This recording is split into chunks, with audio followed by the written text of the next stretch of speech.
Bonjour, je suis Julie Guertin et je te souhaite la bienvenue sur le podcast Découvre, ose et deviens. Le podcast qui éveille ta curiosité et part à la rencontre de métiers passionnants et inspirants.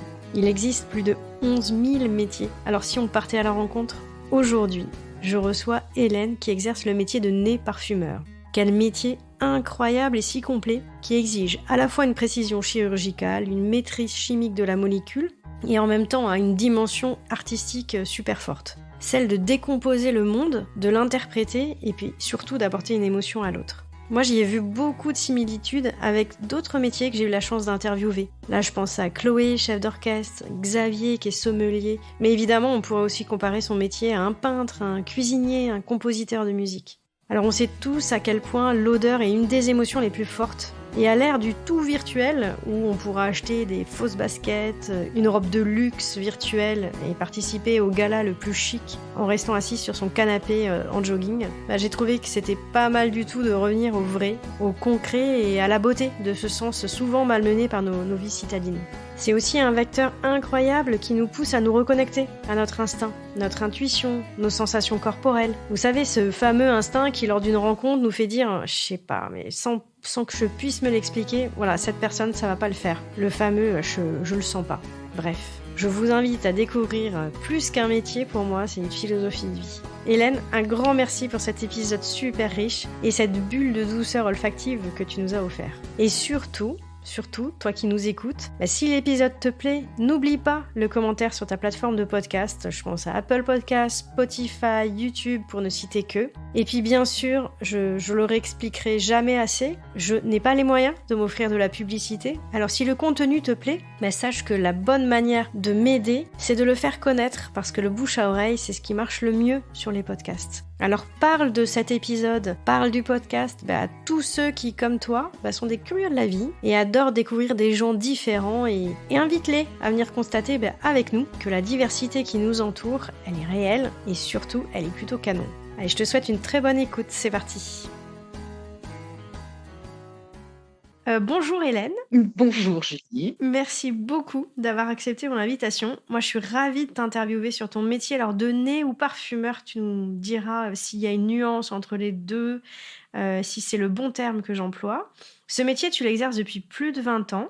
Et en plus, je crois que tu es vraiment tombée dedans quand tu étais toute petite, assez jeune. Ce métier, je crois, a été vraiment une évidence pour toi. Et justement, ça fait partie des points, parce que moi, je trouve ça magique quand il y a cette rencontre qui a lieu comme un espèce de coup de foudre, une évidence, voilà. Et ce que je trouve encore plus magique, c'est quand ce coup de foudre, il passe pas et qu'on arrive à l'entretenir et qu'on arrive après 20 ans à avoir toujours autant d'intérêt et autant de passion pour son métier. Donc, c'est des trucs qu'on va aborder là pendant l'interview parce que j'avoue que j'aurais rêvé avoir cette petite étincelle, comprendre comment ça peut arriver, cette étincelle, comment on la crée, comment on la provoque, comment on la fait vivre. Ça, je trouve que c'est génial, quoi. Voilà. Alors, avant de démarrer cette interview, moi, je voudrais juste également remercier Valérie Arnoux, qui est donc la directrice de communication de l'ESIPCA, la fabrique par laquelle tu es passée et qui nous a mis en relation. Donc voilà, je voudrais lui faire un petit coucou avant qu'on démarre l'interview. Voilà. Hélène, on va démarrer vraiment hyper simplement parce que justement, je voudrais que tu nous racontes qui tu étais petite et à quel moment cette rencontre magique a eu lieu avec le parfum. Alors, toute petite, j'étais très dynamique. Je jouais beaucoup avec mes poupées. J'adorais me déguiser. Et puis, j'ai été en campagne et j'avais un grand jardin dans lequel je m'amusais à prendre les herbes et à, à mettre en solution dans l'eau et à voir ce que ça donnait. Voilà. Ok, mais ça, comment t'as eu l'idée, quoi? Parce que, moi, je sais pas. Je sais pas, pour voir, je sais pas, voilà. C'est pour faire, en fait, certainement comme de la cuisine. On voit les mamans, les grands-mères, je sais que maintenant il y a aussi les papas, même si on va faire les adultes de la cuisine et je pense que ça vient de là, certainement.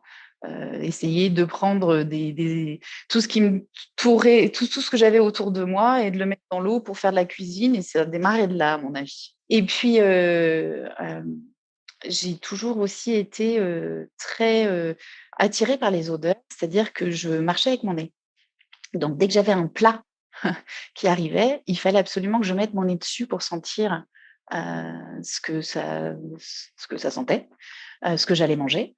Dès qu'il y a une fleur, ou dès que je sentais quelque chose quand on se baladait, fallait que je cours, pour essayer de trouver d'où venait l'odeur et ça m'est resté. Alors, c'est un peu bizarre des fois parce que même encore maintenant quand je marche, et que je sens quelque chose, et bien des fois je peux disparaître et aller voir ce que c'est et revenir une fois que j'ai trouvé, l'odeur. Donc, Et voilà. du coup, ça, est-ce que, je sais que, par exemple, tu vois, moi, en tant que maman, quand je fais la cuisine, j'appelle les enfants justement pour leur faire sentir les épices. J'aime bien qu'ils cuisinent avec moi. Je leur dis: «Tiens, tu te souviens de cette épice? Ça te fait penser à quoi?» Tu vois, il y a mais parce que moi, ça me plaît. Mais, est-ce que toi, aussi, tu as baigné, en fait, dans un environnement où on t'a stimulé par rapport à ça particulièrement?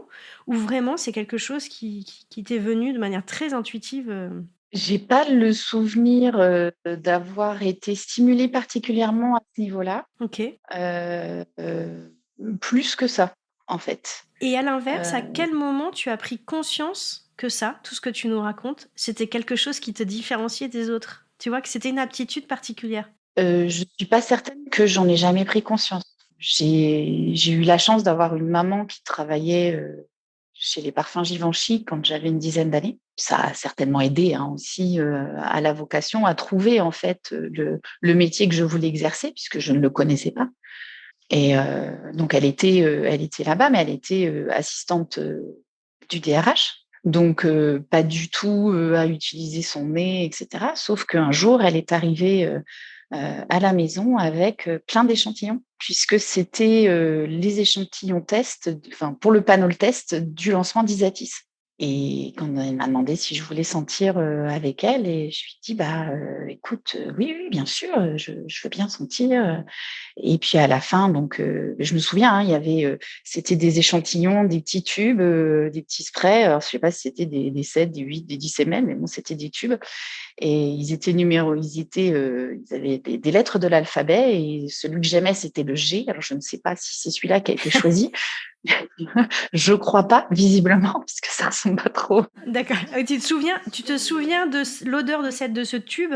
T'avais quel âge? Vaguement, vaguement, j'avais 10 ans. Je me souviens vaguement ce que ça sentait. Pas la cette mémoire-là est pas, voilà, je l'ai pas encore, mais je me souviens de l'effet et puis surtout d'avoir dit à ma maman: «Je veux faire ça». Ah, elle me regardait en me disant: «Tu veux faire quoi?» «Bah ça, ce qu'il y a dedans là, tu sais le» et après c'était un enchaînement en fait, je collectionnais les flacons, les mignonnettes, les flacons de parfum. Donc elle avait réussi, avec ses contacts à me trouver des flacons vides. Des verriers et cetera. En fait, j'en voulais juste un. Je voulais celui de Nina Ricci avec les oiseaux qui se font un baiser et je me suis retrouvée avec un carton avec, je sais pas 50, 60, même 100 flacons, heu, exceptionnels en fait, que j'ai toujours puisque j'ai toujours ma vitrine avec mes petits, mes miniatures et je me suis retrouvée avec tout ça et ah là, j'étais vraiment super contente. Et ce que je trouve aussi improbable, c'est de me dire que, évidemment que les choses évoluent, tu grandis, tu changes, ton caractère évolue. La réalité fait qu'on connaît la réponse, on sait que tu as maintenu le cap. Mais comment concrètement, après, tu as suivi tes études, pendant toutes les études qui ont suivi, tu étais fixée, là-dessus et tu t'es dit, à 10 ans, là, tu as réalisé que c'était un métier. Ce que tu vivais instinctivement, tu as réalisé que c'était un métier. À partir de ce moment-là, tu t'es accrochée à ça et toutes les études ont été, sont allées dans ce sens-là, c'est ça? C'est ça, des études scientifiques, j'ai fait un DUT chimie et puis, je savais que l'école, qu'il fallait faire, c'était l'ISULCA, OK. qui a été créée il y a plus de 50 ans, par Jean-Paul Guerlain et donc j'ai fait cette école, il y a, maintenant, nombreux quelques années. Et voilà et pour moi, c'était ça qu'il fallait faire. Très cohérente. Tu fais des études et tu rentres à l'ISIPCA. Est-ce que tu peux nous expliquer comment, avant même de savoir ce qu'on y apprend à l'ISIPCA, moi je voudrais savoir s'il y a une sélection, parce que ma question derrière ça, c'est est-ce qu'on juge qu'il y a des prédispositions, tu vois, à être un nez, ou bien on se dit que c'est sur la volonté et que quoi qu'il arrive, on va apprendre les techniques et tout le monde peut devenir nez. Alors je pense qu'on apprend, on a des prédispositions puisque c'est comme, Louis, c'est comme, tous les artistes, il y a certainement un don qui est présent. Le don, c'est, vraiment dans ce qui va être, la créativité et donc c'est l'art de pouvoir créer quelque chose de nouveau, avec, des matières premières que tout le monde peut avoir et donc c'est pour moi, c'est ça qui fait, cette partie, du don comme, on peut avoir, des grands artistes peintres, et puis quelqu'un qui va faire que reproduire ce qui existe, sans rajouter une touche créative. OK. Donc comment, les élèves, parce que j'imagine que c'est quand même une école très réputée, il y en a beaucoup qui doivent vouloir la présenter et l'intégrer et tous ne sont pas retenus. Sur quels critères les sélections se font, tu vois, dans cette école? Alors à l'époque, donc il y a plus de 20 ans, quand je l'ai fait, il y avait, donc fallait avoir un bac+2 minimum, avec en chimie, puisqu'on avait, une formation, allant bac+4 voire bac+5 en chimie, avec de la chimie organique, chimie analytique, puisqu'on c'était en alternance, on était à la fois, à l'ISIPCA et à l'université de Versailles-Saint-Quentin et en plus en apprentissage. Donc quand j'ai fait ça et puis, la sélection se faisait sur, des tests olfactifs et donc on avait des tests triangulaires ou des tests de reconnaissance de matières premières. OK, donc les diplômes, faut avoir fait de la chimie, donc ça déjà je trouve ça intéressant parce que pour moi, c'était beaucoup comme un je vais dire une bêtise, mais un sommelier, c'est-à-dire c'était beaucoup sur le sens et pas tant sur la connaissance technique des éléments. Donc déjà je découvre cette partie-là. Il y a quand même une sélection sur l'odorat et après, une fois que tu as intégré l'école, qu'est-ce qu'on y apprend? Jusqu'où ça va? C'est quoi les différents domaines, tu vois, d'apprentissage? Alors ce que j'ai appris, c'est, les matières premières, donc les techniques d'extraction. On a fait de la chimie aussi, qui est appliquée, aux matières premières et aux ingrédients qu'on utilise et puis, l'histoire de l'art, bien évidemment. Non, tu dis bien évidemment, mais je veux bien que tu expliques pourquoi en fait, le lien? Bah, la création, dès l'instant que l'on crée quelque chose, c'est une forme d'art et la parfumerie, pour moi, c'est un art. C'est l'art de composer, et de créer une odeur à partir de matières premières. On a, 1 000 ingrédients, 3 000 ingrédients, sur notre palette. On peut avoir tout ça. Alors bien évidemment, il vaut mieux avoir un codex un peu plus réduit parce que sinon ça fait des coûts, astronomiques pour les sociétés. Mais ça fait comme si on avait un piano avec, 1 000 touches, par exemple. Donc il y a des accords, qui sont juste, astronomiques à faire et donc à l'école, on apprend à bien sentir les matières premières, à les décomposer, le vocabulaire. On apprend à expliquer, à savoir, comment, classer les familles, à les découper en notes de tête, notes de cœur, notes de fond, en fonction de leur évaporation, de leur impact dans les parfums. On essaye de commencer à voir, quels vont être, leurs intérêts dans les parfums. On va sentir des très vieux parfums, donc des parfums qui sont à l'origine de familles d'odeurs. On apprend les familles d'odeurs olfactives, les familles d'odeurs de parfums et on apprend aussi à travailler dans un labo puisque, on formule, des accords simples et ensuite des accords un petit peu plus, complexes. Oui, enfin, vraiment comme un musicien, en fait, finalement. Au début, on fait des partitions assez simples et au fur et à mesure, on les C'est ça. élabore, quoi. OK. Hem, pour moi, l'odeur aussi est très fortement reliée à la mémoire et donc au sentiment. Est-ce que, ça va jusqu'à, quelque part un peu, presque apprendre les rudiments de la psychologie, tu vois? Je sais pas comment expliquer ça, mais je trouve que c'est tellement relié à, si vous utilisez cette odeur, ça va provoquer, ce sentiment-là, cette réaction-là. Il y en a qui sont dans la douceur, il y en a qui sont plus dans je sais pas, l'agressivité, la virilité, et cetera. Est-ce que ça, c'est des choses qu'on vous apprend aussi à classer? Alors, je suis pas certaine que c'est ce qu'on nous apprend à faire. Alors peut-être qu'à l'heure actuelle, on l'apprend plus puisque, le bien-être est vraiment au cœur, de notre époque. Cependant, le bien-être et les odeurs nous sont propres. Oui. C'est-à-dire qu'elles nous appartiennent et elles font partie de notre mémoire, la plus ancienne et on va se créer, cette mémoire olfactive depuis le ventre de notre maman jusqu'à à peu près une dizaine d'années et donc en fonction de notre culture, de ce qu'on va manger, de notre environnement, on va pas réagir de la même façon les uns les autres.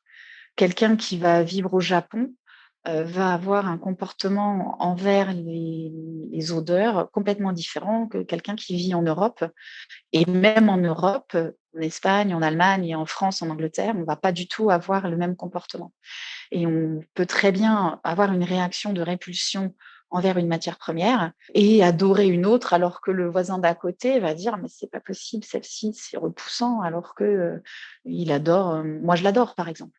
C'est très intéressant. Quand, je fais des parfums sur mesure, j'ai un questionnaire un peu psychologique, que je demande aux clients parce que justement le parfum, provoque une émotion. Pour moi, c'est ce qui m'intéresse, c'est, provoquer des émotions chez les gens et je veux juste toucher une personne, ça me suffit. Si j'en touche une, je suis super contente. Je me dis: «J'ai gagné, j'ai réussi à provoquer quelque chose». Provoquer quelque chose, ça peut être, même, «Ah c'est dégoûtant cette odeur» ou, «Ah ça j'adore, j'ai envie de m'enrouler dedans, j'ai envie de m'embloutir, j'ai envie, ça me donne envie, je me sens belle avec», je voilà tout ça et ça j'adore. Ouais et je trouve que ça touche beaucoup à l'instinct, effectivement et c'est des ça fait partie des émotions, je trouve, l'odorat, où, tu ne contrôles pas le mental et je trouve est beaucoup moins fort, quoi, que pour d'autres sensations, je trouve, en tout cas. C'est-à-dire que tu as une odeur, effectivement, la réaction est immédiate et presque incontrôlable, en fait, et d'ailleurs, on apprend de plus en plus, hein, que l'odorat est beaucoup plus puissante que le mental n'en a conscience, quoi. C'est-à-dire que quand il y a des gens qui te plaisent pas, il y a des fois, il y a une rencontre qui se fait pas et aujourd'hui, on le sait quoi, que c'est aussi ça fait partie du des phéromones, enfin de ce qu'on dégage et en fait, il y a tout un plan L'expression «celui-là je le sens pas», et c'est réel, hein. exactement et en fait, on a l'impression qu'on a décodé le mental et cetera. En fait, non, c'est juste notre pif qui, à un moment donné, a fait un filtre et nous a envoyé une grosse alerte. Lui, il va pas te plaire. Donc c'est exactement ça. Mais en fait, ce que je trouve intéressant là dans ce que tu dis, c'est qu'à la fois, bah, chaque émotion, enfin chaque odeur est personnelle. Si tu as un mauvais souvenir lié à la lavande, évidemment que il va y avoir un effet répulsif. À l'inverse, bah, si tous tes bons souvenirs d'enfance sont liés à ça, évidemment, tu vas adorer. Mais il y a aussi quand même des traits communs, par pays, par et cetera. Ma question derrière, c'est est-ce que justement, un peu comme en musique, tu sais, on fait tous de la musique différemment, mais n'empêche qu'on sait tous qu'il y a des accords qui, quand tu les fais, bah, ça va fonctionner. Tu vois, il y a une espèce de truc de base. Et Tout est-ce à qu'on fait. vous apprend ça aussi en école en disant si tu fais cet accord-là, ça sera la base et ça va fonctionner forcément. Ça va forcément faire un hit comme en musique, quoi. Alors oui, après, on a des accords de base, par exemple, quand on veut recréer une fougère, on sait quelle matière première on doit utiliser. Quand on veut Ouais. recréer un chypre, on sait quelle matière première on doit utiliser et en utilisant, ces ingrédients, on va aller dans cette famille d'odeurs et puis après c'est chaque parfumeur va, faire son mélange comme il a envie puisqu'il suffit de changer parfois juste une toute petite quantité. Et le parfum sent différemment. Donc mais oui, il y a des accords de base qu'on apprend, pour formuler. Oui, oui, tout à fait. Bon, alors une fois que tu sors de l'école, tu peux exercer ce métier de nez dans quel type d'activité, tu vois? Je pense qu'il y a pas que parfumeur. Est-ce que tu veux bien nous expliquer un peu quel type de métier tu peux faire? Alors quand on sort de l'école, on a encore beaucoup d'apprentissage. C'est-à-dire que pour être vraiment, parfumeur et savoir maîtriser les matières premières, il faut entre 7 et 10 ans. Puisque, il y a tellement d'accords différents, il y a tellement de notions à comprendre et puis, quasiment tout est parfumable.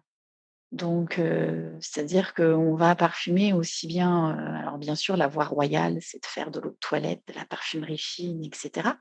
Il existe pour autant d'excellents parfumeurs créateurs, pour, les gels douche, même pour les nettoyants sol, et des gens qui sont très techniques. On va appeler ça plus des parfumeurs techniques, mais qui puisqu'ils vont avoir une formation, la formation, au niveau de la chimie est vraiment plus poussée.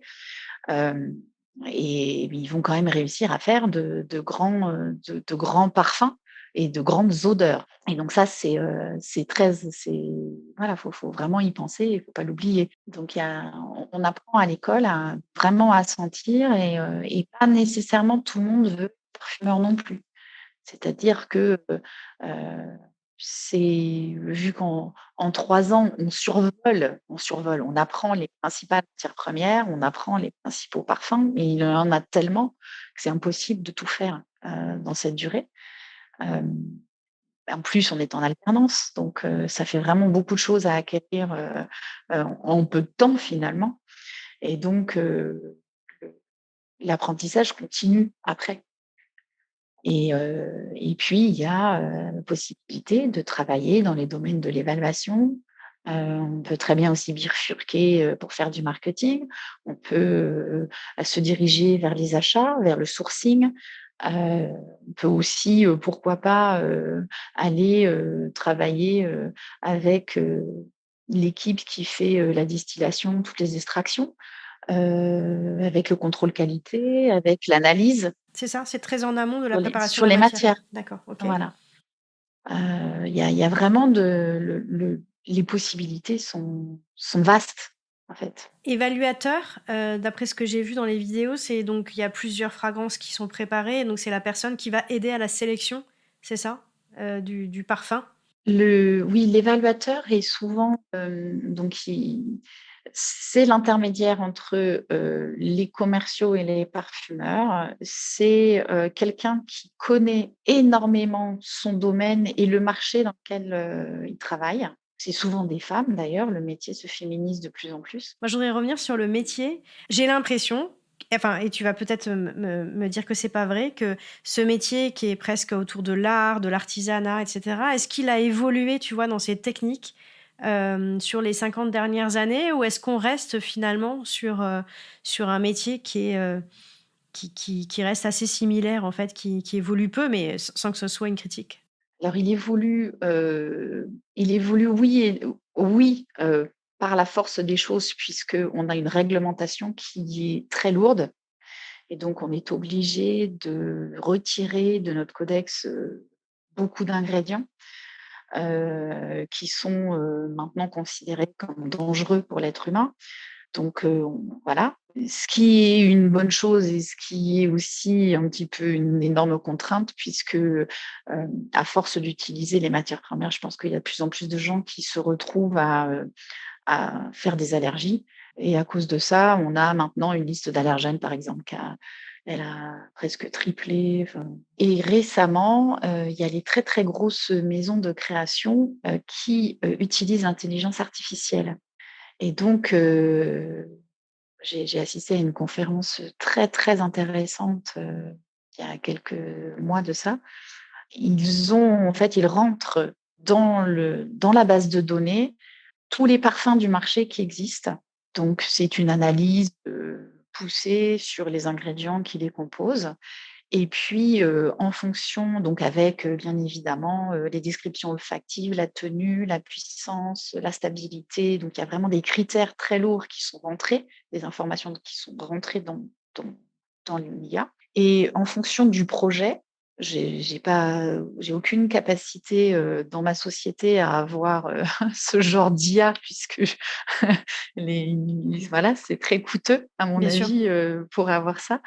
Je pourrais, me tromper sur l'interprétation, donc voilà, mais ce que j'en ai compris, c'est ce que je vais dire. Quand il y a une demande de projet, il rentre les informations dans l'ordinateur, et l'IA propose un premier accord qui est, pesé, et ensuite le parfumeur récupère cette formule et va changer quelque chose pour, y mettre sa patte bien pour sûr. essayer de voir et normalement, c'est quelque chose qui n'aura pas encore été fait. Oui, donc c'est une grosse évolution effectivement. Après, si on remonte effectivement il y a une centaine d'années, bah, il y avait pas toute la partie industrialisation quoi, c'est-à-dire, production en grande quantité. Je pense qu'il y a quand même aussi beaucoup fait bouger le marché puisque, vous, vous êtes en tant que parfumeur, vous créez une essence, enfin, mais après il faut, concrètement pouvoir, la décomposer pour l'industrialiser en grande quantité. Je pense que ça joue aussi. Est-ce qu'il y a des modifications aussi, tu vois, dans les matières premières? Est-ce que, je sais pas, la proportion en fait d'essence, synthétique est beaucoup plus importante, et grossit ou au contraire, il y a un mouvement de retour arrière sur du naturel? Alors c'est, un sujet un petit peu, c'est un sujet qui peut, je pense qu'il y a beaucoup d'incompréhension. C'est vrai qu'à l'époque, on utilisait à l'époque, donc il y a une centaine d'années, c'était des matières premières principalement naturelles. Fin 19e, il y a les molécules qui ont été, découvertes et donc et bien ça a permis, d'avoir une palette beaucoup plus importante. Bien sûr. Grâce à ça, ça a permis d'avoir des parfums qui étaient beaucoup plus rémanents, d'avoir des parfums qui avaient une stabilité, plus importante, une oxydation un petit peu moins élevée aussi et puis contrairement aux idées reçues, c'est pas parce qu'on va utiliser des molécules, d'origine de synthèse que le produit va être mauvais. Puisque je pars du principe que tout ce qu'on part de la nature de toute façon pour faire un ingrédient. Donc si on réfléchit bien, tout est naturel Bien sûr. à l'origine. On l'a transformé et donc on obtient des molécules qui n'existent pas dans la nature, certaines et puis il y en a d'autres, on va, développer, on va retrouver des molécules qui existent. Mais par contre, on va les faire par voie de synthèse parce que c'est moins coûteux, que d'extraire, des ingrédients qui viennent, des huiles essentielles. Oui et puis avec des qualités, olfactives meilleures aussi d'après ce que tu dis en termes de rémanence et cetera quoi. OK. Voilà et de toute façon, chaque huile essentielle ou chaque essence, est un mélange de molécules. Donc à partir de là, la barrière est un petit peu, on la met où? Puisque c'est un mélange de molécules, donc ce qu'on va utiliser, on utilise aussi des molécules. Donc on va mélanger des molécules entre elles en fin de compte. Ouais, ouais, bien sûr. Alors oui, il y en a qui vont être d'origine naturelle, d'autres qui vont être d'origine, au départ naturelle mais transformées, donc sont moins naturelles puisqu'elles sont transformées, donc par essence, elles sont plus naturelles, mais ça reste quand même et ça permet d'avoir des ingrédients heu, qui tiennent mieux, qui sont plus stables et en fonction de ce qu'on veut faire à la fin, et bien, on va pas avoir le même résultat en 100 naturel, qu'avec, un mélange mixte et pour moi, ce qui est important, c'est de faire un mélange qui soit harmonieux et qui corresponde au projet. Et donc, si mes clients, viennent me voir et me disent: «Je veux absolument du 100 naturel», je dis: «OK». S'ils me disent: «Je veux du 100 naturel sans allergènes», je dis: «Bah, écoutez, je préfère, que vous alliez voir, un collègue, un confrère ou une confrère, pour le faire». Parce que, à l'heure actuelle, quasiment tous les naturels sont des allergènes donc Mmh. Oui, du coup, il y a trop de contraintes, quoi. OK. Alors on va essayer, j'aimerais bien comprendre, en fait, toutes les étapes pour la création d'un parfum. Du coup, évidemment, enfin, je pense que ça commence par un brief. Est-ce que tu confirmes que tu travailles toujours sur la base d'un brief? Et si oui, qu'est-ce qu'il comporte, ce brief-là? Avec quelle matière vous partez dans votre besace pour retourner dans votre atelier, travailler un parfum, quoi? alors on travaille, il y a plusieurs façons de travailler. Soit je me balade quelque part, j'ai envie, je sens quelque chose qui m'intéresse, je note.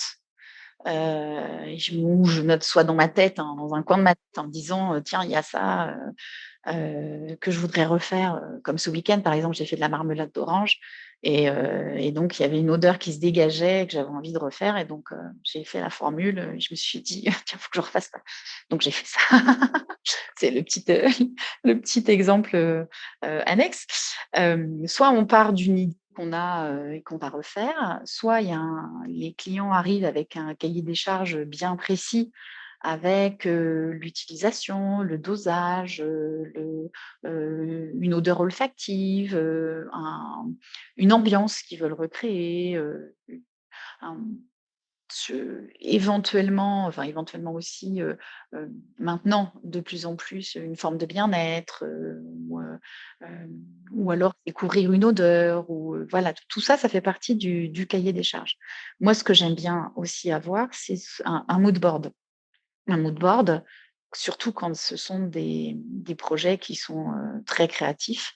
J'aime bien avoir, des images, des textures ou, des couleurs, parce que je m'en inspire vraiment beaucoup et à partir de ça, je vais, mettre, les ingrédients, qui me parlent, par rapport à ça pour, recréer quelque chose. OK, j'avais même vu une vidéo où la personne était briefée sur, ça peut être un morceau de musique, qui Tout peut, à fait. voilà, et donc ça rejoint un peu, quelle atmosphère, mais alors ce que je trouve improbable, c'est que, on écoute toutes les 2 le même morceau de musique ou on regarde toutes les 2 le même mood board. Je pense que ça n'évoque pas du tout la même chose chez toi que chez moi. Donc on est vraiment dans l'interprétation personnelle, qui n'est du coup pas du tout forcément la même que celui de ton client, celui qui l'a C'est ça. constitué. Donc c'est un jeu qui doit être assez, compliqué. Est-ce que ça veut dire que, les gens viennent à toi parce que finalement ils connaissent ton univers et chaque parfumeur finalement a une patte et on va vers cet univers-là parce qu'on sait que cette personne-là va interpréter ce mood board de cette manière. Est-ce que c'est le cas ou est-ce que ça veut dire que les gens viennent à toi, ne te connaissent pas et donc il va y avoir des allers-retours d'interprétation? Ah, tu as interprété le mood board comme ça, tu es allé à la gauche, ça c'est marrant, moi je serais bien partie à droite et donc j'imagine qu'il y a beaucoup d'allers-retours, quoi. Tu vois, comment ça se passe concrètement? Peut-être les 2 sont vrais? Ça dépend, en C'est fait, ça. les 2 sont possibles. C'est ça. Mais oui, il y a beaucoup de ça dépend, chez nous. Donc, Ouais. il y a des gens qui vont aller voir, un parfumeur parce que, ils connaissent sa réputation, ils ont vu qu'ils ont le ou la parfumeur a créé, tel ou tel parfum et donc, c'est on a chacun notre patte, on a chacun notre signature. Et c'est vrai que, on va aller voir telle ou telle personne parce qu'on sait que pour ce projet-là, on va obtenir telle chose, enfin telle odeur. Mais ça peut être aussi, des gens qu'on ne connaît pas. J'ai des clients qui viennent me voir, parce que, par pur hasard et là, c'est à moi justement de poser les bonnes questions et d'essayer de comprendre et d'interpréter ce qu'ils veulent exactement. Mais c'est rigolo. Bah oui, c'est ça, c'est que c'est un peu le mystère. Bon et donc, tu pars avec ce brief. Alors ce brief-là, est-ce que jusqu'où il peut être «contraignant» entre guillemets? Est-ce que, on peut aller jusqu'à te dire, c'est un parfum qui va être un parfum de luxe ou un parfum moyen de gamme? En gros, est-ce qu'il y a une contrainte budgétaire qui peut rentrer en ligne de compte? Auquel Oh oui, cas, j'imagine que tu utilises pas le même type d'essence, là, c'est pas la même complexité, tout ça? C'est le cas? tout à fait, tout à D'accord, fait, tout à fait. Le prix, c'est vrai que j'en ai pas parlé, mais c'est hyper important le prix. Le OK. prix et puis la date, à laquelle, le parfum est demandé. Et oui. Parce que comme tout créateur, s'il nous donne pas une date, c'est bon, bah, salut, je te le Rendez-vous ferai dans quand 10 ans. je suis inspirée. Donc voilà, oui, oui, bien évidemment, le prix est important puisque, un parfum un concentré, hein, qui va être mis après, soit sur alcool, soit sur shampoing, soit sur crème, à 50 € va pas du tout avoir, la même structure qu'un parfum, qu'on va vendre, 250 € quoi. Et du coup, quand, donc tu repars avec ton brief, pouf pouf, sous les bras. Comment ça se passe après? Voilà, comment tu conçois? Quels sont les allers-retours avec le client? Jusqu'à combien d'essence il peut y avoir, tu vois, dans un parfum? Voilà, bon, tout comment ça se passe une fois que tu retournes dans ta tanière, quoi? Alors déjà, je fais des essais chez moi et puis, si c'est une application particulière et que le client est OK pour m'en donner, eh bien, je vais tester dans son application pour avoir un rendu déjà, des matières premières et que ensuite je puisse lui présenter dans son application. Qu'est-ce que tu appelles application, excuse-moi? C'est une bougie, bon l'alcool, eh bien, heureusement, ça c'est j'en ai donc ça va, mais parfois, c'est des types d'alcool qui sont pas tout à fait, les mêmes donc le client, aime OK. bien avoir, son alcool donc voilà. Mais c'est vrai que quand on a la base du client, c'est quand même beaucoup plus facile pour tester derrière et puis c'est tester, c'est-à-dire que quand j'ai une bougie, bah, je vais, mettre, mon concentré dans la bougie, je vais attendre un certain temps pour que ça macère, aussi et puis, je vais la faire brûler. Je vais voir comment ça sent aussi avant de la brûler, en brûlant, je vais regarder si la mèche, elle a le bon brûlage et cetera, si elle danse pas, si elle, tout ça donc s'il y a je vais le tester vraiment en conditions comme, le ferait le consommateur. Voilà, donc ça, c'est déjà des étapes. Donc c'est ce que je fais chez moi. Ensuite, bah, j'ai un premier rendez-vous client où je lui envoie des échantillons. Ils font les mêmes choses, eux, de leur côté, ils testent, le et puis ils testent les applications et puis ensuite, ils reviennent vers moi en me disant: «Bah, voilà, ça, celui-là j'aime bien, celui-là j'aime pas», et j'essaie de comprendre ce qu'ils aiment, ce qu'ils aiment pas dans chaque, fragrance. Et ensuite, bah, je retravaille en fonction et puis des fois, j'ai rien à retravailler parce que ça arrive. Le Et là, miracle. ça fait plaisir. Ouais. Ouais, c'est vrai, hein, ça arrive, hein, des fois, je suis vraiment bien dessus et le client dit: «Non, non, mais c'est bon, on change rien, ça me va, pas de problème». Donc ça, c'est chouette. Et puis sinon, bah, des fois, je peux faire plein d'essais, jusqu'à ce que le client, soit satisfait, quoi. Mmh. OK. Jusqu'à combien d'essence il peut y avoir dans un parfum? Tu vois? Est-ce que c'est quelque chose parce que j'ai même pas de notion, en fait. Ça dépend en fait, alors on parlera de matières premières plus que d'essences, puisque les essences, c'est vraiment, ce qui est lié au naturel et on dira de matières premières, d'ingrédients. C'est très, très variable. Ça dépend du parfumeur. Il y a des parfumeurs qui font des formules très, très courtes. On prend, un exemple, parce que, hem, j'ai donc, j'ai pas travaillé, mais j'ai côtoyé, de loin Michel Almerac qui utilise des très peu d'ingrédients. Il a une maîtrise absolument parfaite des matières premières et ses formules sont très courtes, très efficaces et absolument sublimes.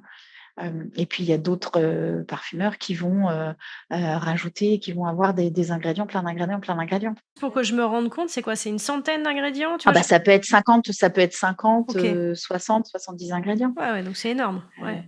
c'est énorme, c'est énorme. Donc et en fait, il y a certains ingrédients, j'ai fait les essais en les enlevant. Est-ce que ça va changer? Et donc en fait, ça permet de voir que, bah, celui-ci, je peux m'en passer. Qu'est-ce que ça va apporter si je m'en passe? Et donc maintenant, je fais des formules qui sont beaucoup plus courtes et où on a plus, on voit plus les différentes facettes des matières premières. Tout à l'heure, tu disais, tu parlais des notes de tête, de cœur et de fond.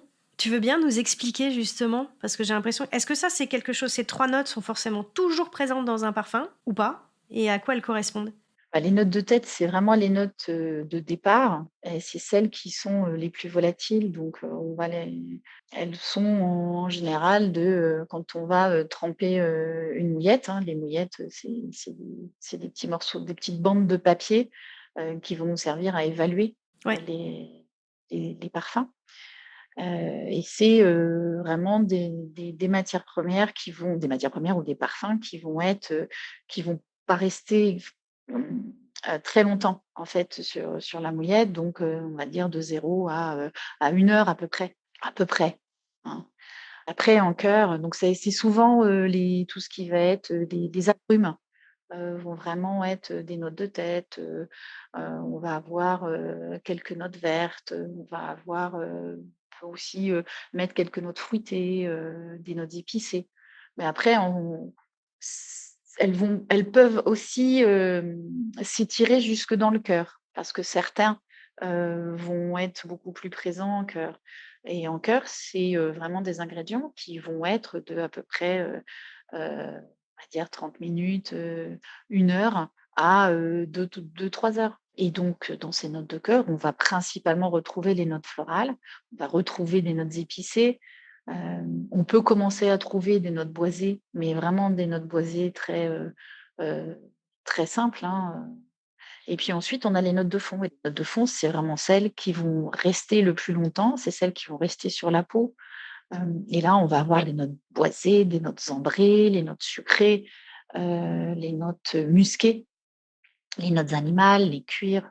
C'est ce qui va faire que le, les notes de fond, c'est vraiment ce qui reste sur la peau, sur les mouillettes, en cosmétique, c'est pareil, c'est vraiment ce qui va rester. Et en fait, on le forme un triangle, hein, c'est une pyramide. On décrit souvent les parfums sous forme de pyramide, avec ces 3 types de notes. Génial. Et est-ce qu'il y a une formule magique qui fait qu'il faut 30%, tu vois, de notes de tête? Tu vois, est-ce qu'il y a un équilibre à trouver pour qu'un parfum fonctionne? Heu, oui et non, mais il y a pas de formule magique. Ouais, C'est ok. vraiment en fonction de ce qu'on veut faire. Ouais, Une eau de Cologne, c'est, un mélange d'agrumes et de notes aromatiques et ben, on sait que ça va pas durer, 100 ans. ouais, C'est pas ok. possible. Par, de par sa composition, si on n'utilise que des essences d'agrumes et des huiles essentielles, style, lavande, sauge, romarin, bah, forcément que Heu, au bout de 2 heures, on sentira, plus grand chose et c'est normal. Oui, oui. Voire même ton odeur de parfum. Il y a toujours une mécanique que j'ai jamais trop compris, c'est tu choisis un parfum parce que tu l'adores, mais au bout d'un certain temps que tu le portes, tu ne le sens plus du tout. Enfin, moi, je le sens plus du tout. Et du coup, en fait, tu fais profiter les autres de ton parfum que t'aimes tant, mais toi-même, tu n'en profites plus tant que ça, en fait. Je sais pas si c'est que moi qui ressens ça, mais il y a un mood. Enfin voilà, Beaucoup de gens ouais, beaucoup de gens, je beaucoup de pense. gens Hein. parce qu'en fait, quand on sent, on a notre odeur corporelle et ce qu'on a notre environnement Ouais. qui fait partie de ce qu'on sent. Et c'est vrai qu'à force d'utiliser, toujours la même chose, on en prend l'habitude et on finit par plus le sentir. Et c'est pour ça quand j'ai les étudiants, j'hésite pas à leur dire, surtout, sentez ailleurs que, dans la pièce où vous avez toujours l'habitude de sentir. Bah, déjà sentir, dans la pièce, dans l'atelier, où il y a, l'orgue à parfum avec toutes les matières premières, c'est un petit peu déjà, bien bien saturé en odeur donc même s'il y a des aérations, et cetera, vaut mieux aller dans un endroit qui est un peu plus neutre, où la température est modérée, Et j'imagine en plus que ton odorat évolue en fonction de l'heure de la journée, de ton niveau de saturation aussi, parce que quand je sais pas, au bout d'un moment, j'imagine quand tu as trop senti, c'est quand même compliqué. Donc tu parles de ton environnement, je pense aussi de l'âge aussi. Est-ce que notre odorat oui. évolue, en fonction de l'avancée des je pense que oui, parce que le goût évolue, tu vois? On n'a pas du tout le même goût, enfant que un truc qu'on détestait en goût parce qu'il nous paraissait très fort quand on était enfant, tout d'un coup, passer à l'âge adulte, ça nous paraît beaucoup plus simple à ingérer. Tu vois? Donc, j'imagine que l'odorat, c'est la même chose? Pour moi, oui, et même au niveau du cycle, puisque je suis une femme, donc même au niveau du cycle, je trouve que l'odeur est pas la même. Et ouais, OK. Donc ça veut dire qu'il faut enfin, il faut anticiper ces éléments pour en avoir conscience, quoi? Pas nécessairement, pas nécessairement. J'en ai absolument pas, j'en fais pas, je l'ai remarqué à un moment donné et puis voilà. OK et petite question, est-ce que, tu es comme un compositeur de musique? C'est-à-dire que tu, sais avant même de l'écrire sur une partition ou avant même de le voir jouer, tu l'as en tête le rendu? Est-ce que tu arrives à te projeter dans ce rendu final? Alors, il y a certains moments, oui, c'est-à-dire que j'ai l'idée générale de ce que je veux faire, de ce que ça va sentir.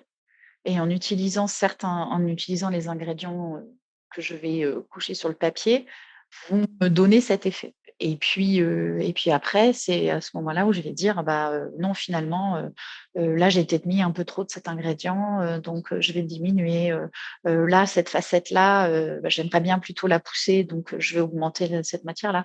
Ah ou il me manque une note animale, donc je vais rajouter, un petit côté, alors quand je dis animal, c'est que des matières premières qui ont une odeur, cuirée, voilà, d'animal, mais il n'y a pas de Est-ce que dans ton travail de parfumeur, et j'imagine que c'est le cas, tu as aussi un gros boulot d'approvisionnement, tu vois, d'aller chercher la bonne essence ou le bon ingrédient? Parce que comment tu le trouves? C'est quoi les intermédiaires, les personnes avec qui tu travailles?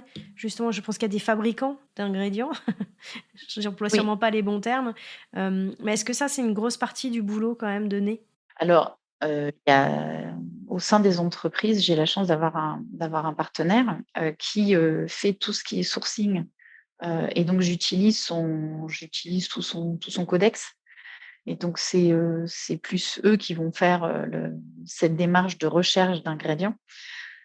Par contre, si j'ai vraiment quelque chose qui m'intéresse, et bien, je vais aller le voir en disant: «Bah, voilà, j'aimerais qu'on utilise ça. Est-ce que tu es OK pour le mettre au codex? Parce que vraiment je trouve que ça apporte quelque chose, et que j'aimerais vraiment l'utiliser. Je pense que ça pourrait être intéressant». D'accord, OK, mais tu passes par ces intermédiaires-là qui vont, eux dont c'est le métier quoi, en fait, d'aller faire l'approvisionnement.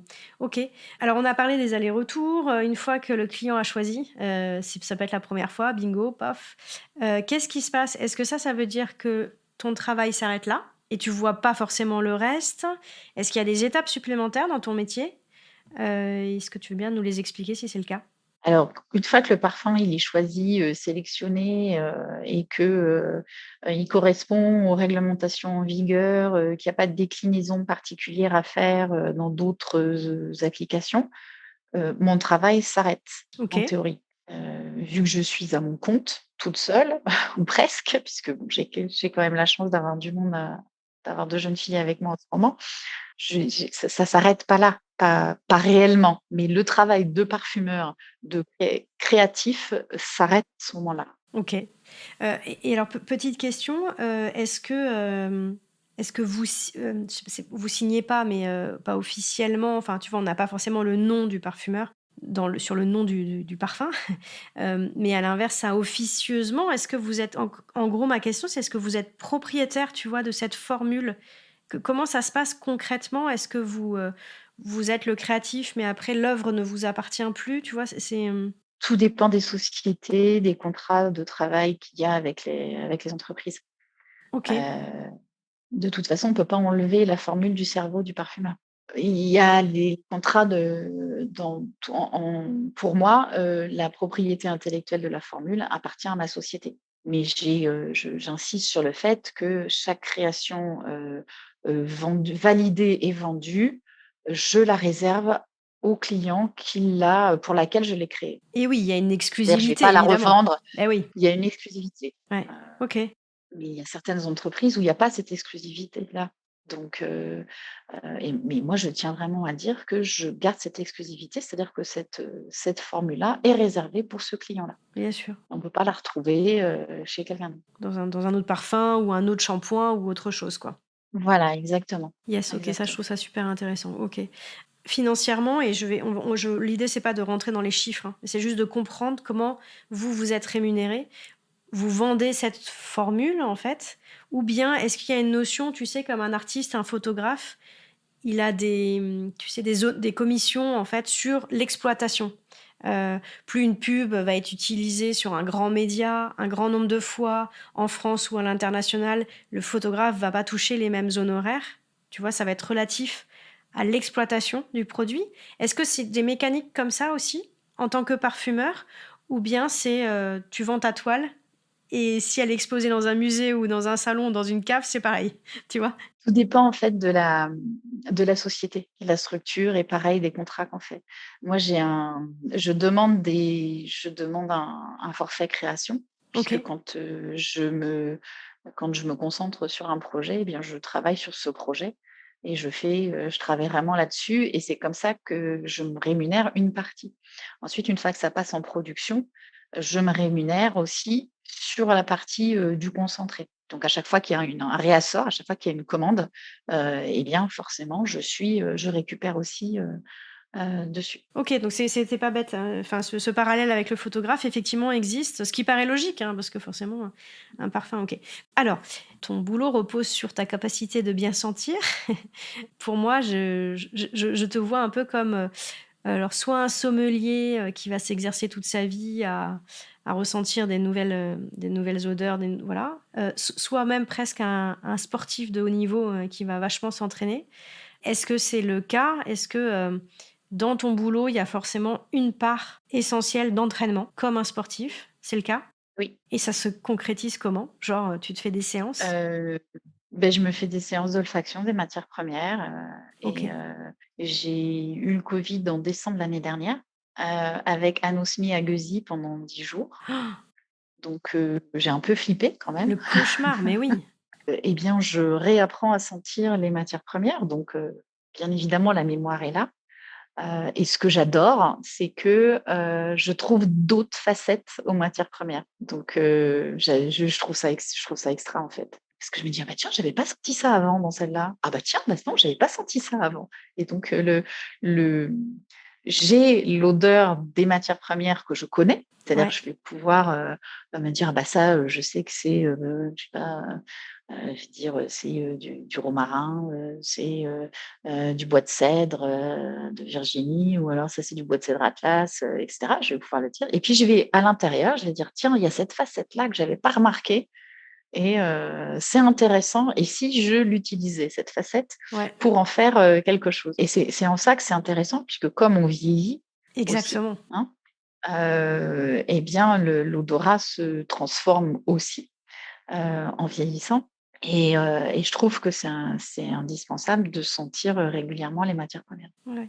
Et alors justement, par rapport à l'âge, l'odorat, moi, tu vois, l'ouïe, par exemple, on dit toujours qu'on perd un peu d'ouïe et les enfants sont capables d'entendre des sons hyper aigus que nous, on n'entend plus du tout, par exemple.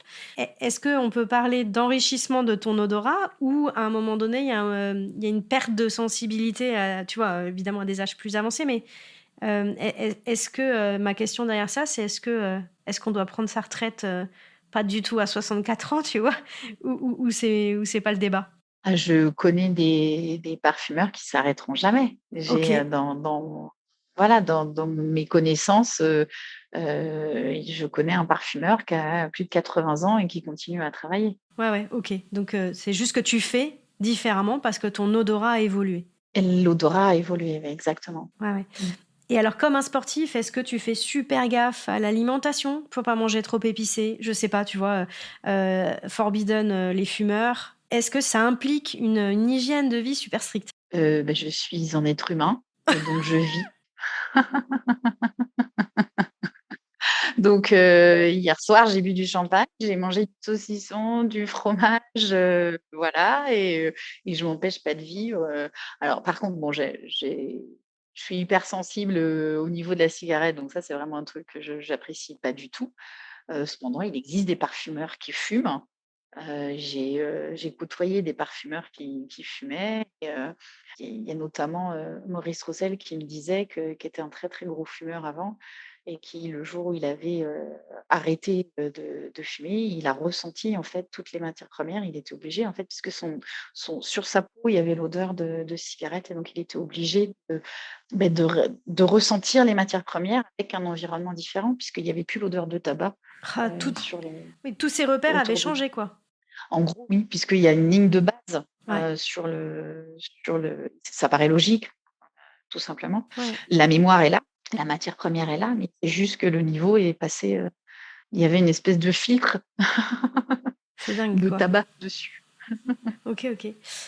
Euh, Petite question perso, quand évidemment, je sais pas dire et je te poserai pas la question de quel parfum t'as signé, parce que je crois que vous avez des accords de confidentialité. Si tu me Mmh. confirmes, c'est pas frustrant de pas pouvoir crâner? Alors ça peut être très frustrant, Ouais, et puis, en même temps, je me dis que ça fait partie du jeu, et voilà. Alors certes, il y a certaines choses, je suis super fière, et je peux pas le dire, donc voilà, ça m'embête, mais bon, ça fait partie du jeu. Il y aura bien à un moment donné, quelque chose, et puis si ça doit pas arriver, ça arrivera pas, et puis c'est tout. ouais, ouais, ok. C'est comme ça. Ok, ok. Hem, Et est-ce qu'à un moment donné, il y a c'est pas... l'ego qui parle, en fait, je pense. Ah ouais, bah oui, mais enfin en même temps, c'est normal. Enfin, je veux dire, tu peins une toile, t'as envie qu'elle soit vue et qu'elle plaise. T'as pas envie qu'on fasse des compliments à côté de toi en disant: «Oh là là, qu'est-ce qu'elle est belle cette toile. J'aimerais bien rencontrer la personne qui l'a fait». C'est moi. Oh, oh, je suis là, je suis là. Ça a pas, enfin, C'est moi, mais en fait, je peux pas le dire. ouais, c'est ça. Bon, c'est pas de l'ego mal placé, hein, c'est juste qu'on est très fiers de ce qu'on produit, Mmh. c'est normal. Et ça donne pas envie à un moment donné se dire, et forcément dans la vie d'un parfumeur, il y a un jour où tu signes un parfum. Tu vois, tu vas jusqu'au bout en te disant, bah, un jour j'aurai mon bébé à moi et ça sera qu'à moi. Je suis en cours, en fait. Énorme! Ah oui! Ah donc tu confirmes. Forcément à un moment donné, tu as envie, quoi. En fait, depuis toujours, je voulais avoir ma gamme de parfums et donc, et là, je suis en train de finaliser. Les parfums sont prêts. Yes. Et il faut juste, alors bien évidemment, avec les changements de législation qui apparaissent tous les 6 mois, à chaque fois, il faut que je rechange la formule, mais à un moment donné, enfin, je m'arrête quand même. Perfectionnisme, la peur de pas y aller, je sais pas. Mais oui, c'est prêt et là, on est encore sur les dernières touches, packaging en espérant que ça va fonctionner. Et puis voilà, là, je Je te pourrais le dire, souhaite aussi, tu nous le diras. c'est mes bébés. Ouais, c'est mes bébés. Bah, la marque, je peux la dire, de toute façon, la marque est déposée en France, donc ça D'accord. s'appelle l'Horloge de Flore. L'horloge de Flore, Donc ok. Là, tu es en train d'apprendre c'est toutes les phases suivantes, les phases aval qui sont... c'est ça et il y a vraiment du taf. Ouais, ouais, ouais. Moi, je trouve que je suis vraiment libre de ma créativité et c'est une forme d'expression. C'est comme si j'allais peindre un tableau. Bien évidemment qu'il y aura des critiques, il y a des gens qui vont aimer, il y a des gens qui vont pas aimer, mais c'est pas grave, c'est ce que j'ai voulu exprimer. C'est mon expression. C'est ça que j'ai voulu faire. Tu n'es plus sous la Donc contrainte, si ça entre plaît, guillemets, bah, d'un tant brief. mieux. Si ça plaît pas, eh bien, voilà, j'ai plus la contrainte du brief. C'est vraiment, ce que j'ai voulu en faire et là où j'ai voulu aller. Ouais, ouais, bien sûr. Bah, ça, je trouve que ça clôt bien toute la palette d'expériences que tu peux avoir en tant que né, quoi. C'est-à-dire que tu vas jusqu'à Mmh. ta propre vision de ce que tu veux apporter, quoi. Ok. Avec bien évidemment le stress, «Ah mais qu'est-ce qu'on va dire?» C'est là, bah oui, mais c'est à moi aussi de prendre le recul et de me dire: «Eh ben, c'est ce que j'ai voulu faire, je suis consciente qu'il y a des gens qui vont pas aimer et il y a des gens qui vont aimer». Voilà, c'est Bien comme sûr. ça. Bah, là, on s'expose, forcément. C'est ça et c'est ça qui est le comme je suis quelqu'un qui est assez discrète, c'est ça qui est, un petit peu paradoxal avec, mon désir justement d'être sur le devant Ouais, et de montrer et en même temps de me dire: «Ah bah oui, mais bon». ouais. Je comprends tout à fait. T'as pas idée comme je comprends. Mais c'est tout à fait vrai, quoi. Mais en même temps, c'est une étape qui est géniale dans une vie, quoi. Quoi qu'il arrive, quoi. Ouais, mais on verra. Alors, tu en avais franchi une autre d'étape, c'est, tu as travaillé dans des entreprises pendant, je crois, une dizaine d'années? 15 ans? C'est ça, à peu près? Oui, Av une bonne quinzaine d'années, ouais, presque ouais, 20 ans, avant 20 de te ans. mettre à ton compte, c'est ça? Qu'est-ce que ça a changé justement? Pourquoi tu as passé ce cap déjà, ce premier cap? Et qu'est-ce que ça t'a apporté dans ton métier de nez? Alors pourquoi je l'ai décidé? Bah, parce que j'avais depuis, très, très, très, très longtemps, certainement petite ou on va dire, jeune adulte, j'avais décidé qu'à 40 ans, j'aurais ma boîte. Ah oui, tu Donc dans mon a dans oui, un petit peu déterminée la fille. Hem tu m'étonnes. C'est tes parents que j'aurais dû et t'interroger, en fait, pour oui, c'est connaître ton ça. caractère. Ça devait pas être facile tous les jours quand même. C'est toujours pas facile tous les jours. Et donc voilà, donc à 40 ans, il fallait que je fasse quelque chose et puis j'étais dans une société, qui est très bien, même encore à l'heure actuelle et en fait, j'avais fait le tour de ce que je voulais y faire Ouais, et j'avais besoin d'être, libre de créer, à des horaires différents que des horaires de bureau, en fait. Donc puisque, bah, il fallait être là sur place au moment et ce que je conçois tout à fait mmh. et que je respecte. Ah, tu vois, tu touches un truc là qui est sur, s'écouter, parce que vous êtes quand même sur un métier où, ta part d'instinct, d'intuition, de sensation, elle doit être majeure. C'est aussi presque un organe que tu dois vachement développer pour être, compétente dans ton métier. Comment, on en parlait en off, hein, c'est pour, avant de démarrer l'interview, mais, justement, est-ce que c'est quelque chose que tu as développé avec les âges? Comment tu fais pour, justement rester toujours hyper connectée à cet instinct et cette intuition? Je fais de la méditation, Ouais. donc voilà, je dis quand, alors c'est soit, quand je suis en mode panique parce que j'arrive pas à trouver des idées et cetera, j'essaie de me recentrer, je vais me mettre une méditation guidée qui m'aide à me recentrer au niveau de ma respiration et cetera et donc ça voilà, c'est comme ça que j'avance. C'est comme ça que j'avance et puis j'aime beaucoup aussi, aller, aller dans la nature pour, hem mais pour prendre toutes ces bonnes ondes, des de l'environnement, sans bruit, humain. OK. Écoute, je te propose de passer à la conclusion et aux toutes dernières questions Oui. si ça te convient? Très bien. Alors, je est-ce que tu as une anecdote, tu vois, insolite, drôle, émouvante, enfin quelque chose qui t'a marqué dans le cadre de ton métier dont tu voudrais nous parler? Alors, bah, récemment, c'est très émouvant en fait. J'ai dû j'ai, une personne, une jeune femme, qui m'a contactée pour, offrir un parfum sur mesure à sa meilleure amie, qui est sa sœur de cœur.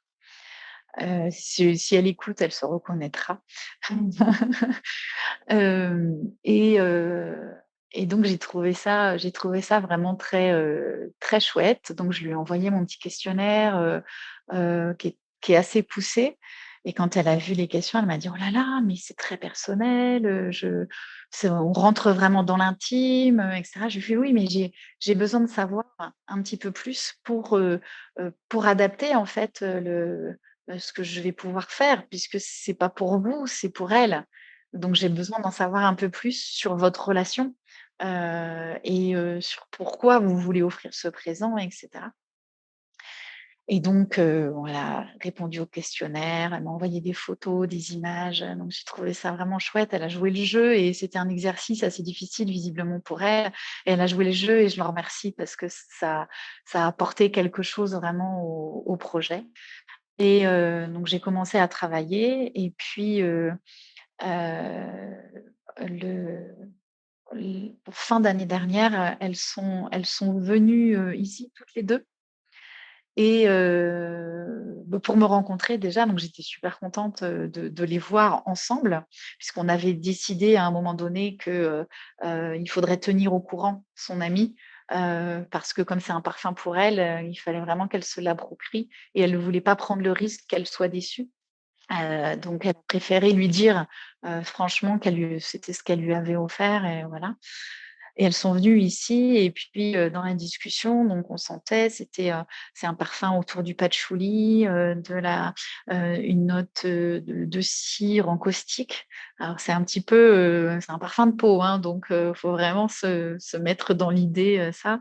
Et puis dans la discussion, elle me dit: «Bah voilà, je voudrais, il est super, mais il me manque quelque chose, et en fait, ce que j'ai envie que ça sente, c'est quand je rentrais chez ma grand-mère, j'aimerais qu'il y ait cette odeur, de gâteau, breton, de cire», parce que visiblement elle avait que des meubles en bois, et cette note de patchouli qu'elle utilisait, et cetera. Et puis il manquait des ingrédients, donc je suis allée tremper mes petites mouillettes, de 2-3 matières premières, et je lui ai fait mettre en fait sous son nez, et là, elle s'est arrêtée net, et j'ai vu son visage se transformer avec des larmes qui ont commencé à apparaître dans ses yeux, et là j'ai fait: «J'ai gagné», et là j'ai gagné. Elle me dit: «Oh là là, mais ah mais j'y suis, mais c'est ça, c'est ça, c'est ça». Elle était, très, très émue, et j'étais super contente, en fait. Parce que, j'ai réussi à faire donc avec ça, donc bien sûr après j'ai refait une formule, une fois qu'elle était partie, j'ai refait une formule et je lui ai envoyé. Elle m'a dit: «Bah, c'est exactement ça que je voulais, merci beaucoup», donc je lui ai dit: «Beh, testez-le bien sur la peau parce qu'il y a quand même une note miellée, il y a quand même une note, donc il y a du patchouli, il y a cette note un peu, beurrée, donc c'est voilà, c'était pas, mais le mélange est très harmonieux, et sur la peau, c'est juste, c'est divin, quoi. C'est génial. Ouais, ça procure une émotion. J'avais de la chair de poule, hein, quand tu me racontais. Est-ce que c'est ça, cette joie et cette fierté que tu as, du moment précis où tu vois cette émotion que tu as réussi à provoquer? Mmh. Et c'est pour ça que j'adore voir les clients, en fait. Ouais. Parce que, et c'est aussi pour ça que d'être à mon compte, c'est important, puisque je suis vraiment en direct. Je suis en face à face. J'ai plus d'intermédiaires qui vont, couper le message et qui vont interpréter en fonction de ce que le client, va dire. Et voilà, je conçois qu'il en faille, hein, je crache pas dans la soupe, rien du Bien tout. sûr. C'est vraiment c'est ce que j'aime. Et j'ai besoin de ça. Ça me nourrit, en fait. J'ai besoin de cette relation, de proximité avec les clients. OK, OK. À l'inverse, tu dirais que, quelles sont les difficultés pour toi, il est important de connaître quand, et donc ça va rejoindre un peu les conseils que tu peux apporter à de futurs parfumeurs. Voilà, quelles sont les difficultés qu'il ne faut pas négliger dans ce métier-là? C'est un milieu qui est assez fermé. Il y a de plus en plus de demandes et de personnes, qui veulent en faire partie parce que, voilà, c'est un métier qui fait rêver, en fait, parce qu'on voit, les grands parfums, qui sont Bien sûr. lancés. Donc forcément, ça fait rêver, puisqu'on vend du rêve. C'est le but du jeu, c'est de vendre du rêve. Alors certes, on va peut-être un petit peu moins rêver quand on va créer un parfum pour nettoyer le sol quoique, et on peut très bien avoir une odeur, qui nous emmène, qui nous transporte, à Tahiti, à Bali, ou alors, je sais pas, en Amérique du Sud, juste, parce qu'on va utiliser un nettoyant sol. Mmh. Voilà, c'est recréer une atmosphère, différente. Donc, oui, on transporte les gens, on fait voyager les gens, en fait, avec les odeurs. OK. Mais compliqué parce que concurrence quoi, finalement, parce que c'est un cercle qui est quand même assez fermé, quoi. C'est voilà, et il y a vraiment beaucoup de demandes, donc la persévérance, c'est vraiment s'accrocher, et puis quand on a un rêve, bah, faut y aller, quoi. Ouais, et les qualités Faut se justement donner pour les moyens. faut se donner les moyens. Donc ça, c'est le conseil effectivement que tu pourrais donner, c'est la persévérance et se donner les moyens.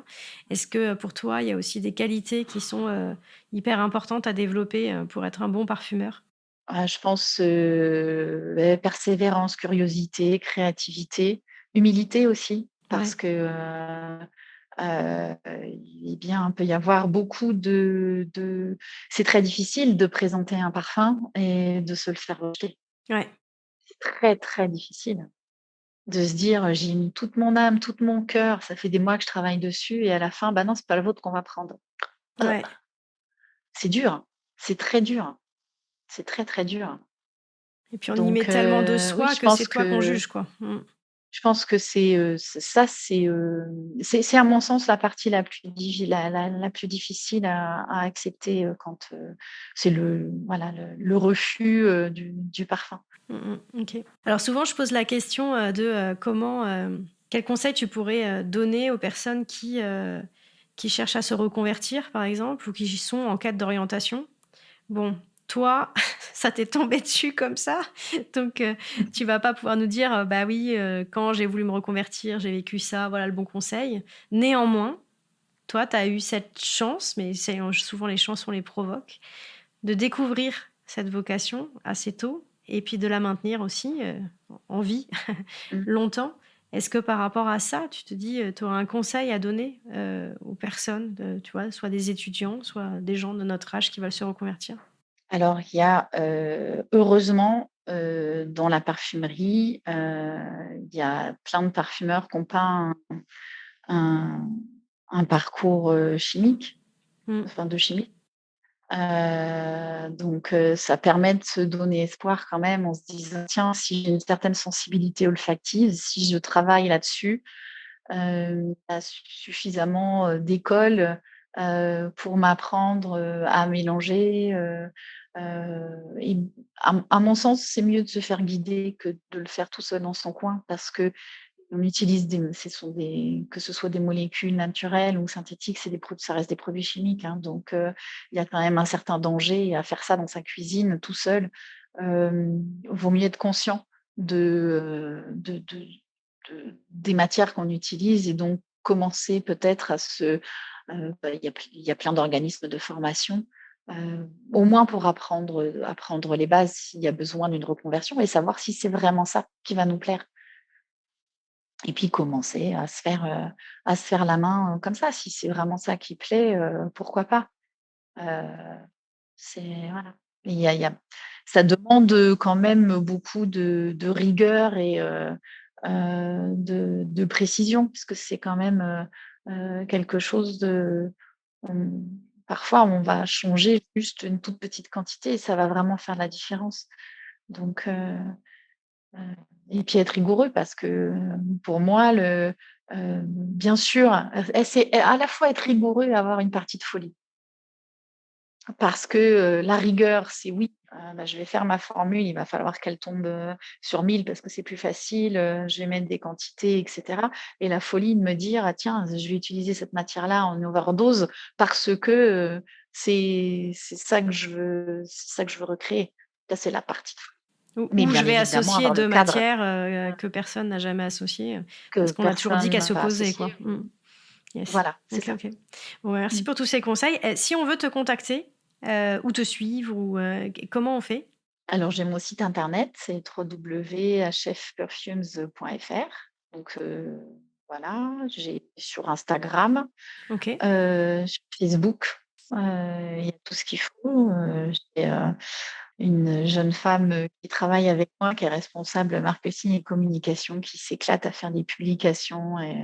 Et voilà, donc c'est pareil, ça me pousse aussi à me montrer un peu plus depuis qu'elle est là, Ouais, ce qui ton n'est pas compte évident. Insta d'ailleurs est très joli. Les photos sont très belles, le mur est très beau.